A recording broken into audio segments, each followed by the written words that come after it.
is Kasha Beasley, and today I'll be doing the IV insertion. So here's my IV. Scanning the room. So I'm going to position my camera so you can see everything that I'm doing. So So the first thing that I would do is I would verify the hospital policy and verify the order.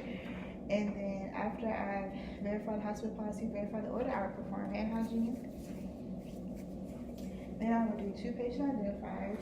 So I have on my order form, Jaguar Jones, date of birth, 08-25-1963, 08-25-63, MR number 417-652, 417-652. In addition to doing 2 patient identifiers, I would assist for allergies. On the patient's order form, the patient's allergic to penicillin, and also on the patient's arm, the patient's allergic to penicillin. So after I've done that, I would explain the procedures to the patient, and I would gather my equipment and maintain privacy. Then I would position my trash can. My trash can is already positioned. I would perform hand hygiene, and I would don my goggles. I would raise the bed at a good working height. I would lower the side rails. I would place the patient in a supine or sitting position, still maintaining privacy. After I've done that, I would gather my equipment and open my equipment. I've been practicing already, so some of this is like open, but my incision set, I would open antiseptic, my needle open antiseptic. This would have been in a wrapper, and I would have just taken out the wrapper and placed it here. My chlorhexidine in the video, it was connected to something. It wasn't connected, but it was placed in like a plastic. But I got this on my central line dressing kit, so I don't have anything plastic. But if it came in something plastic, I would open that antiseptically as well and place it back in, not having it exposed. Tangiderm, open that, and then I have alcohol swipes for later use. So after I've gotten all my equipment, I would then get my saline lock and my extension set. I would clean my extension set or my insertion cap with alcohol swab.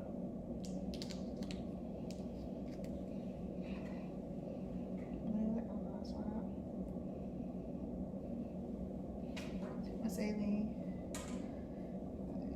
Make sure it works. Try a little bit. Cool. Go in righty tighty.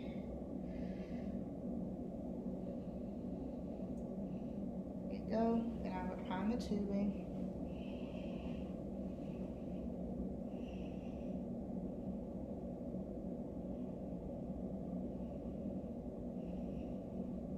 Slide it over, just like the enema. Slide it over, prime the tubing a little bit. So after I prime the tubing, I would place it back into the package. This will be out just a little bit.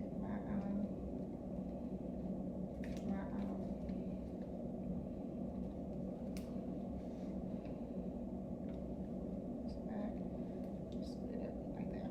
So place it back for sterility. Then after I've done that, I would be stating 3, I have to touch my computer, wake it up.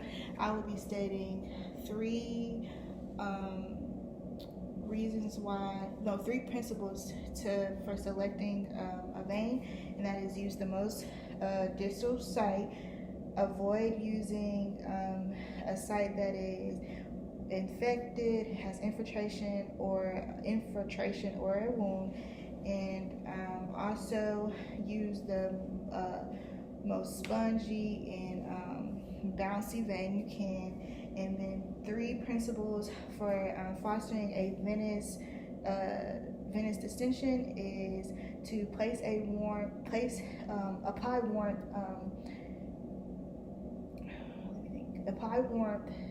to vasodilate for several minutes, and then place the extremity in a dependent position, having the patient open and close their fist, and then also stroke the vein lightly. So after I've done that, I would get my tourniquet, and I would place my tourniquet 4 to 6 inches. So I'll place it over here, and my It is pool noodle, so it is a little, it can get a little flimsy. This needs to be tight, but like not too tight. But always after you apply a tourniquet, I would assess for the radial pulse.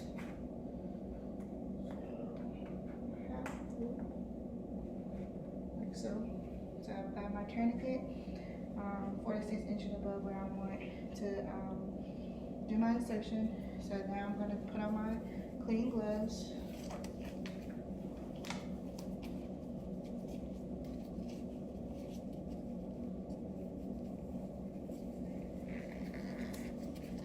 And I'm going to have, after I put on my clean gloves, I'll make sure I have my,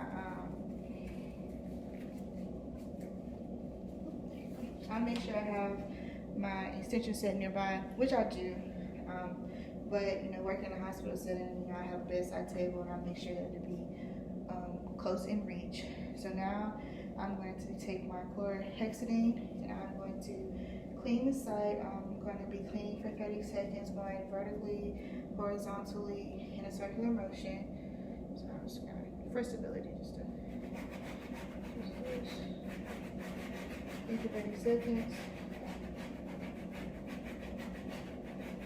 So after I've cleaned, I would let this set. I would have cleaned for 30 seconds, but I would have let this set. I wouldn't fan it. I wouldn't breathe on it. I would just let it dry completely. Then now I'm going to get my needle ready.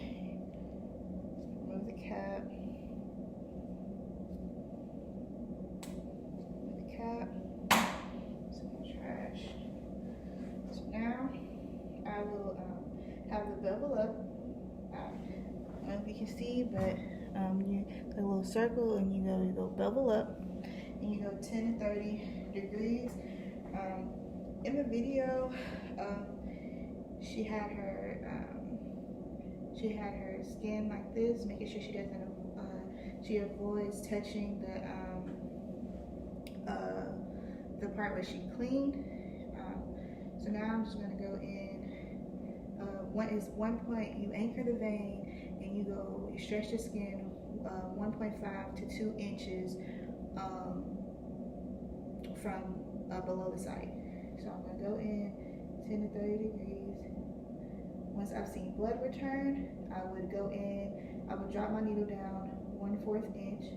So once I went 1/4 inch, I would take my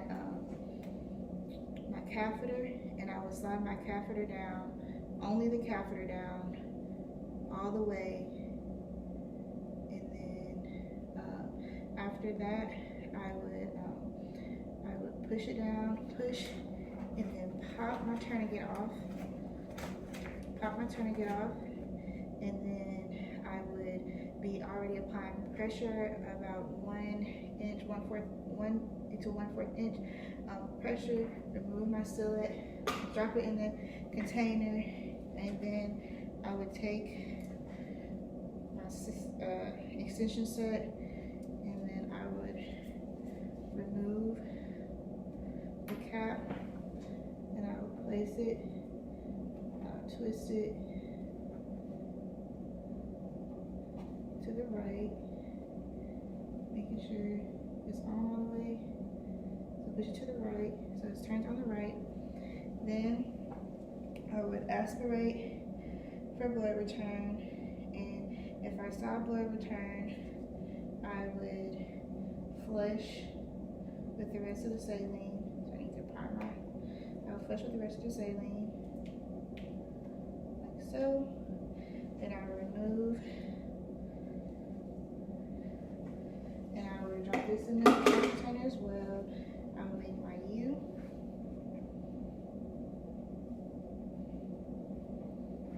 And I will get my temporary tape. So I have my U, and I get my temporary tape. I'm going to show what it should look like. This is, the pool noodle is trying to turn, but this would be on I would be working in a more stable environment so that it wouldn't twist and turn.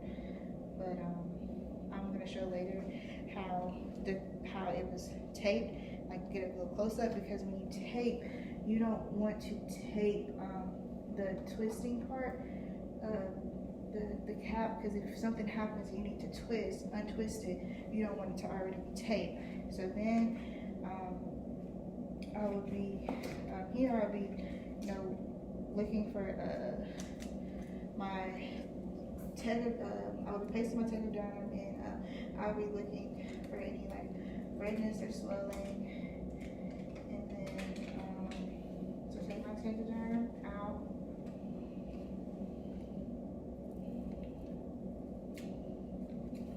And I would place it just above the insertion site, just sort of like central dressing, like again, just above,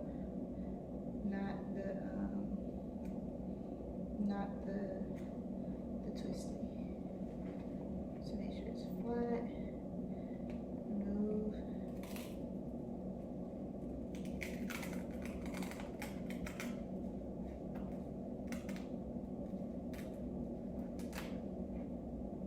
Again, after I apply tegaderm, take the label, right, time of the day, the signature, put it on the side, place it on the side, place it on the side, and then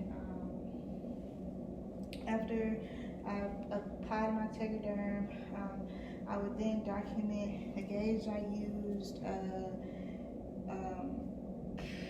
the gauge I used, how the patient responded to the procedure, if I noted any redness, and if there was any flushing, if there was like blood return, any flushing, things of that nature. Then I would position my patient back. I'm trying to wake up my computer,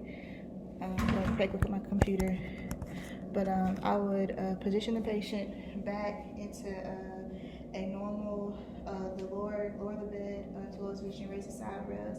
Then I would, so let me backtrack. After I placed the tegaderm and I labeled it, I would lower the bed back to put the patient back in a comfortable position, lower the bed to the lowest height. Then I would dispose of all my equipment, take off my clean gloves, perform hand hygiene, and then document, the gauge, if there was any blood return, any flushing, how the patient reacted to the procedure. Then I'm going to show you how I would remove the cap, the IV. So I'm just going to put on some more clean gloves.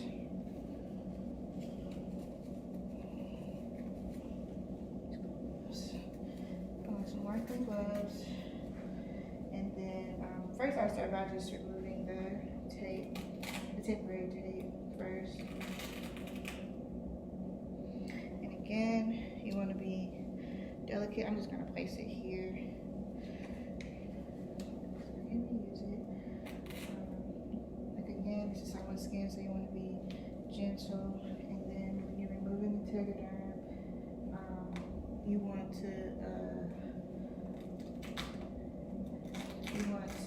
move towards the center.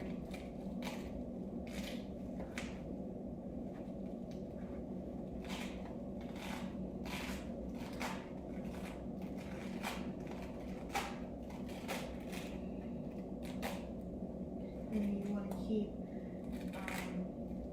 keep it parallel.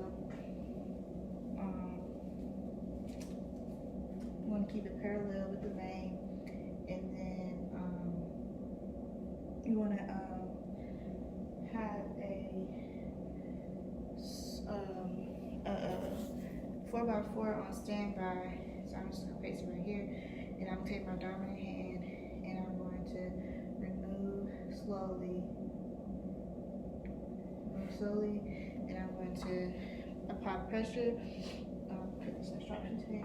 I'm going to apply high pressure, and then when you can always, just apply pressure. If they just stop bleeding, you can just remove it, but I always want to be sure, so I will place some temporary tape to secure, and this, place some tape to secure.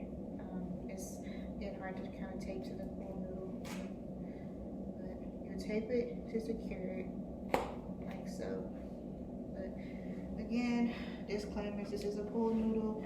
It will be more stable on the patient's arm, but after you've removed it, you want to apply that pressure and put the tape on there. And this completes my IV insertion.